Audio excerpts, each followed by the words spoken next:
Bienvenue sur la chaîne des chevilles pour placo.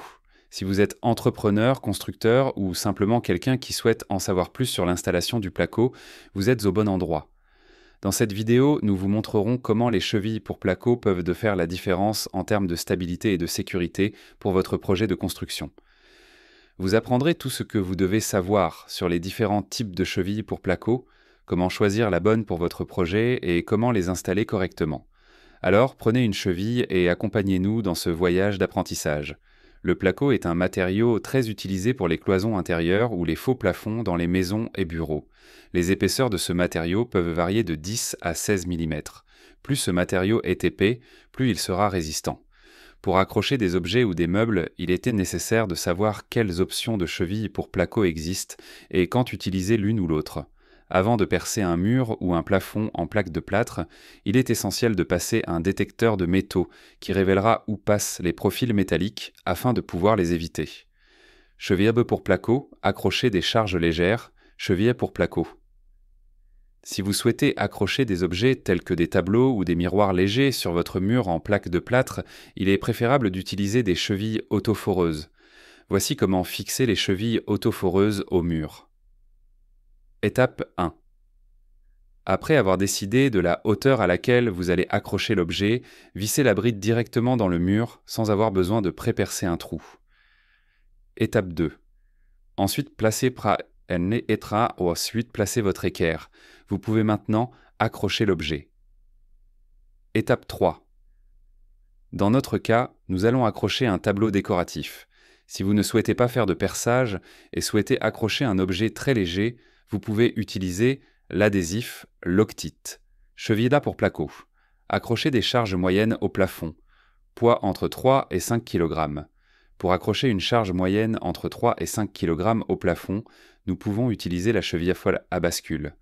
Voici étape par étape comment installer ce type d'ancrage. Étape 1. Pour installer ces fixations, faites un trou à l'endroit souhaité avec une perceuse et une mèche de l'épaisseur appropriée. Étape 2. Ensuite, inclinez la tête basculante sur un côté et insérez la cheville à bascule dans le trou. Relâchez en appuyant vers le bas de manière à ce que l'onglet se retourne et fasse office de butée. Étape 3. Après avoir placé la cheville, tournez-la jusqu'à ce qu'elle soit bien fixée et serrée avec une clé fixe. Étape 4. Dans ce cas, nous allons accrocher une lampe. Que pensez-vous de ce système de fixation ? Poids entre 5 et 10 kg. Pour accrocher des charges entre 5 et 10 kg, nous utiliserons la cheville type parapluie. Voici comment accrocher une charge avec ce type de cheville. Étape 1. Commencez par faire un trou de l'épaisseur de votre cheville à l'endroit où vous souhaitez accrocher la charge. Étape 2. Ensuite, insérez la cheville qui s'ouvrira à l'intérieur comme un parapluie.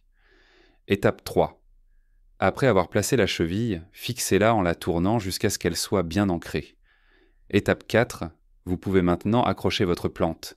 Il s'agit de l'une des chevilles pour placo les plus utilisées. Accrochez des charges lourdes sur placo. Cheville métallique d'expansion. Les chevilles métalliques d'expansion sont parfaites lorsque vous souhaitez des fixations solides et résistantes. Leur fixation est très simple et assure une tenue ferme des objets lourds tels que les meubles de cuisine. Elles supportent des charges entre 20 et 35 kg. Étape 1. Percez un trou à l'endroit choisi avec une perceuse. Ensuite, desserrez la vis et, avec des pinces d'expansion, insérez la cheville dans le trou et serrez pour qu'elle s'ouvre à l'intérieur. Étape 2. Par la suite, retirez les vis pour fixer le support. Étape 3. Enfin, accrochez le meuble de votre choix. Une cheville pour placo très résistante et durable. Autres travaux de bricolage en placo. Installez un spot halogène au plafond de placo. Étape 1. Nous avons un plafond en placo et nous voulons installer un spot halogène à faible consommation. Pour faire le trou, nous allons utiliser une perceuse visseuse et une scie cloche avec le diamètre de notre spot. Étape 2. Après avoir vérifié qu'il n'y a pas de profil dans l'endroit où nous voulons installer le spot, nous faisons le trou. Enfin, nous devons faire les connexions et placer le spot que nous avons choisi. Bouchez un trou dans le placo. Étape 1. Pour boucher le trou, nous pouvons remplir l'orifice avec de la pâte à joint ou découper un morceau de placo de la même taille et le coller. Dans notre cas tout donné, nous avons un trou de grande taille, donc nous avons opté pour la seconde option. Étape 2. Après avoir découpé un morceau de placo de la même taille, appliquez de la colle sur une pièce de bois ou métallique allongée. Étape 3. Ensuite, insérez la pièce à l'envers dans le trou en la collant à la surface intérieure. Étape 4. Par la suite, appliquez de la colle sur la pièce que vous avez découpée et collez-la dans le trou. Étape 5. Après avoir laissé sécher, poncez doucement avec un papier abrasif fin pour enlever les bavures. Grâce à la perceuse sans fil Bosch, vous pourrez l'utiliser sans câble. Étape 6. Enfin, appliquez une pâte à joint avec une spatule sur la zone pour qu'elle soit totalement lisse. Et voilà notre tutoriel sur les chevilles pour placo. Nous espérons qu'il a été d'une grande aide pour tous ceux intéressés par la construction ou le bricolage. Merci d'avoir regardé cette vidéo et n'oubliez pas de liker et de vous abonner si cela vous a été utile.